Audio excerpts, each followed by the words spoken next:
ನಮಸ್ಕಾರ. ಇವತ್ತು ಪುನೀತ್ ಕೆರೆಹಳ್ಳಿಯವರನ್ನು ವಿಕ್ಟೋರಿಯಾ ಆಸ್ಪತ್ರೆಯಲ್ಲಿ ದಾಖಲು ಮಾಡಿದ್ದಾರೆ. ಈ ಪ್ರಸಂಗದಲ್ಲಿ ಅವರನ್ನು ಭೇಟಿ ಮಾಡಿದಾಗ ನಮಗೆ ಆಶ್ಚರ್ಯ ಅನಿಸ್ತಾ ಇದೆ.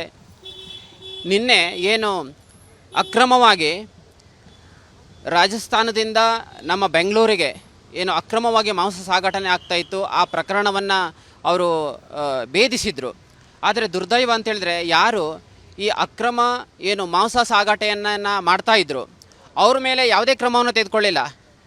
ಯಾರು ಅಕ್ರಮ ಸಾಗಾಟವನ್ನು ಮಾಡ್ತಾಯಿದ್ರು ಅವರು ಅಲ್ಲಿದ್ದರು, ಅವರು ಪೊಲೀಸರಿಗೆ ಅಡ್ಡಿಪಡಿಸ್ತಾ ಇದ್ರು. ಅವರು ಫುಡ್ ಇನ್ಸ್ಪೆಕ್ಟರ್ ಬಂದಾಗ ಫುಡ್ ಇನ್ಸ್ಪೆಕ್ಟ್ರಿಗೆ ಏಕವಚನದಿಂದ ಮಾತಾಡಿ ಅವರನ್ನು ಹೋಗಾಚೆ ಅಂತ ಹೇಳ್ತಾ ಇದ್ರು. ಪೊಲೀಸರಿಗೂ ಅಡ್ಡಪಡಿಸ್ತಾ ಇದ್ರು, ಸಾರ್ವಜನಿಕರಿಗೂ ಅಡ್ಡಪಡಿಸ್ತಿದ್ರು. ಆದರೆ ಅವ್ರ ಮೇಲೆ ಯಾವುದೇ ರೀತಿಯಲ್ಲಿ ಕರ್ತವ್ಯಕ್ಕೆ ಅಡ್ಡಿಪಡಿಸೋದ್ರಿಂದ ಯಾವುದೇ ಪ್ರಕರಣವನ್ನು ದಾಖಲು ಮಾಡಲಿಲ್ಲ. ಅಷ್ಟೇ ಅಲ್ಲ, ರೈಲ್ವೆ ಪೊಲೀಸ್ ಅವರು ಬಂದು ಅಲ್ಲಿ ರೈಲ್ವೆ ಪೊಲೀಸ್ ಅವರು ಹೇಳಿದ್ರು ಆ ಚಲನ್ನ ಸ್ಲಿಪ್ಪನ್ನು ನೋಡಿ, ಅದರ ಡಾಕ್ಯುಮೆಂಟ್ ವೋಚರ್ಸನ್ನು ನೋಡಿ, ಆ ಡಾಕ್ಯುಮೆಂಟಲ್ಲಿ ಫಿಶ್ ಅಂತೇಳಿ ಫಿಶ್ ಅಂತೇಳಿ ಉಲ್ಲೇಖ ಇದೆ, ಅದ್ರ ಸಿಂಬಾಲ್ ಇದೆ. ಆದರೆ ಅಲ್ಲಿರುವಂಥದ್ದು ಮೀಟ್ ಇದೆ. ಸ್ವತಃ ರೈಲ್ವೆ ಪೊಲೀಸ್ ಅವರೇ ಅದರಲ್ಲಿ ಸ್ಮಗ್ಲಿಂಗ್ ಅಂತೇಳಿ ಹೇಳಿದ್ದಾರೆ.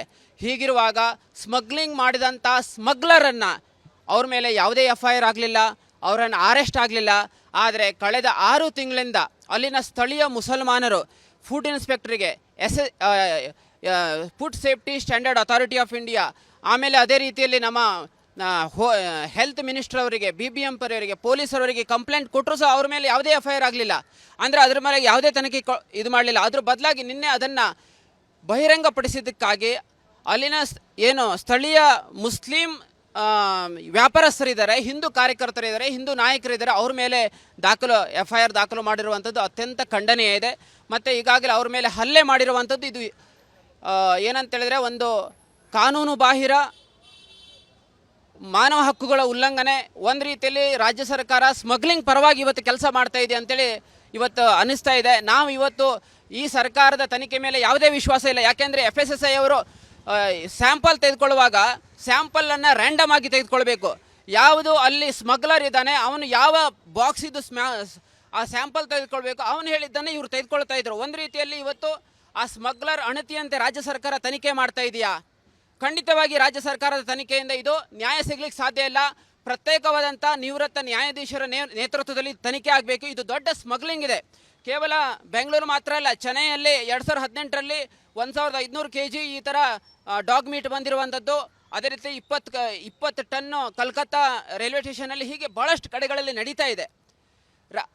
ಅನೇಕ ಮಾಧ್ಯಮಗಳು 6 ತಿಂಗಳ ಹಿಂದೆ ಕಳಪೆ ಗುಣಮಟ್ಟದ ಈ ಒಂದು ಮೀಟ್ಗಳು, ಮಾಂಸಗಳು ಬರ್ತಾ ಇದೆ ಅಂತೇಳಿ ವರದಿ ಮಾಡಿದೆ. ಇದು ಸರ್ಕಾರದ ಒಂದು ಕುಮ್ಮಕ್ಕಿದೆ ಅಂತೇಳಿ ಇದರ ಹಿಂದೆ ಗಮನಕ್ಕೆ ಬರ್ತಾ ಇದೆ. ಹಾಗಾಗಿ ನಿವೃತ್ತ ಜುಡಿಷಿಯಲ್ ನ್ಯಾಯಾಧೀಶರ ಮೂಲಕ ಈ ಒಂದು ತನಿಖೆ ಮಾಡಬೇಕು ಮತ್ತು ಅವನನ್ನು ಅರೆಸ್ಟ್ ಮಾಡಬೇಕು ಹೇಳುವ ಆಗ್ರಹವನ್ನು ನಾವು ಮಾಡ್ತಾ ಇದ್ದೇವೆ. ಅನುಕ್ಷಣದ ಸುದ್ದಿಗಳಿಗಾಗಿ ವಿಸ್ತಾರ ನ್ಯೂಸ್ ಯೂಟ್ಯೂಬ್ ಚಾನೆಲ್ ಸಬ್ಸ್ಕ್ರೈಬ್ ಮಾಡಿ. ಹೊಸ ಸುದ್ದಿಗಳ ನೋಟಿಫಿಕೇಶನ್ಗಾಗಿ ಬೆಲ್ ಐಕಾನ್ ಕ್ಲಿಕ್ ಮಾಡಿ. ಲೇಟೆಸ್ಟ್ ಅಪ್ಡೇಟ್ಸ್ಗಾಗಿ www.vistaranews.com ವೆಬ್ಸೈಟ್ಗೆ ವಿಸಿಟ್ ಮಾಡಿ. ಅಂಗೈಯಲ್ಲೇ ಜಗತ್ತಿನ ಸುದ್ದಿ ತಿಳಿಯಲು ವಿಸ್ತಾರ ನ್ಯೂಸ್ ಕನ್ನಡ ಆಪ್ ಡೌನ್ಲೋಡ್ ಮಾಡಿ.